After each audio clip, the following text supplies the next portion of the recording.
The billboards and outdoor advertising market is booming. Artificial intelligence and ultra-fast connectivity have brought fresh growth to an industry now worth more than $30 billion worldwide.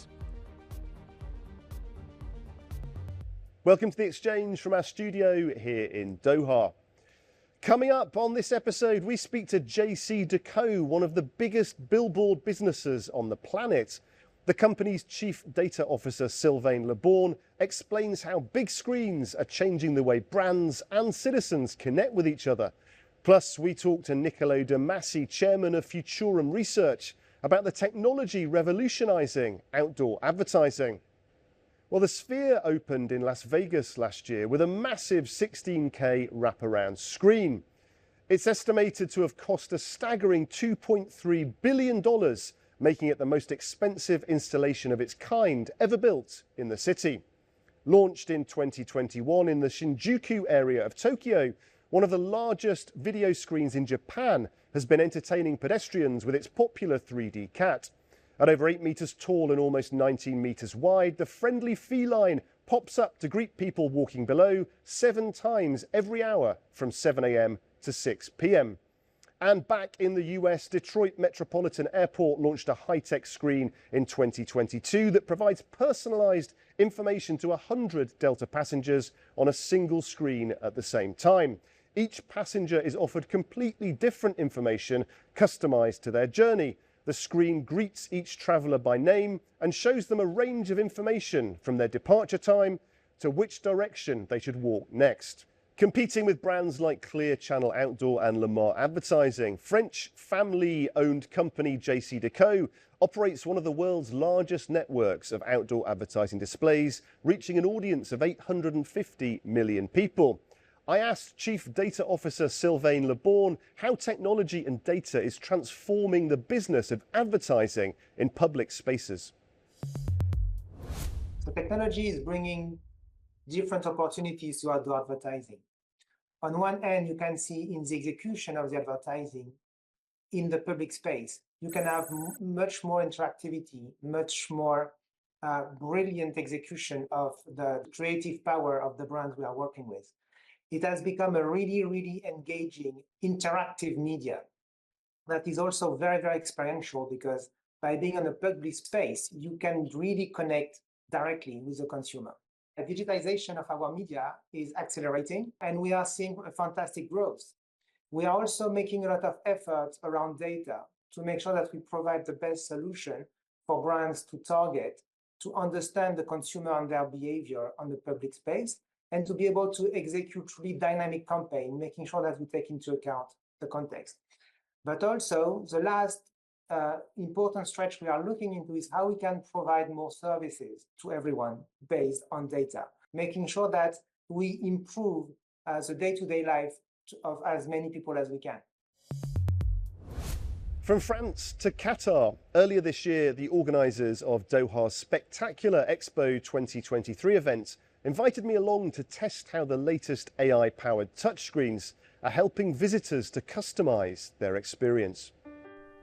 4 million people visited Qatar's Expo between October 2023 and March this year. The huge horticultural event showcased exhibits from 80 countries, stretching across 1.7 million square metres of Doha's Al Bida Park. Thousands of outdoor displays and interactive touchscreens like those here behind me were a major part of this event. Many of these screens have been cleverly crafted with AI to enhance the visitor experience. Fred Nakach, Expo 2023's digital content manager, is the man in charge of this vast network of screens. This really works when you are here and you can either go from one screen to the next, seeing what's next, or you can just have it on your phone and navigate and actually see it before you get there, and also what is on the way to get there, where you can stop, and what else you want to see. So I do believe that this is a tool that future expos are gonna want to, it's a good idea to have it for sure. Like they're gonna want to bet on this. It's not just about wayfinding and maps and like 3D models. It's about AI and obviously all the fun you can have with that. From AI-driven art to interactive adverts, increasingly it seems there are no limits on the role screen time can play in the future of events. Niccolo De Masi is chairman of the global technology research firm Futurum Group. I asked him to explain the trends behind this growth in the high-tech outdoor screen market. So outdoor advertising, one can argue, is the oldest form of advertising. It's the original form of advertising.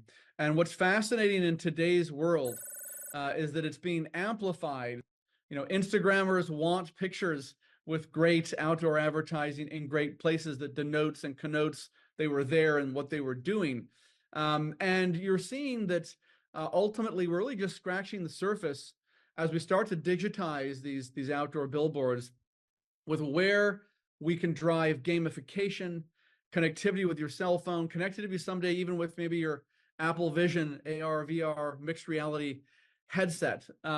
And of course, you have other tailwinds at the back of this, such as the growth of cities, the rebound of cities after the pandemic. And I think that when I look at the next couple decades, I really expect that this medium will go from strength to strength. Now it's time for our regular feature, Business in 60 Seconds. Start the clock. It's time for the world's largest watchmaker to have their annual general meeting. Citizen, the 106-year-old multi-billion-dollar watchmaking group, has a diversified strategy. Investors will be watching to see if their approach of selling products at both ends of the market is a plan that can continue to stand the test of time. Levi Strauss & Company will share a Q2 release for 2024. The group reported an operating loss in the first quarter of the year, attributing the disappointing performance to the closing of its Denizen brand and exiting the Russian market. Bosses are hoping to ensure analysts will be reassured by a new 20-year deal with logistics giant GXO, designed to improve the company's efficiency. And Pets at Home Group plc, the growing UK pet retailer, has its AGM. The group now operates at 450 different locations. The company now also provides a network of in-store vet surgeries and grooming centres. Smartphones have revolutionised what people can do with the very smallest devices. But thanks to AI and big data, the power of the big screen has had a resurgence and is booming too. Well, that's all we have time for on this edition of the show. Thank you for watching. Please do check out euronews.com for all your latest business news.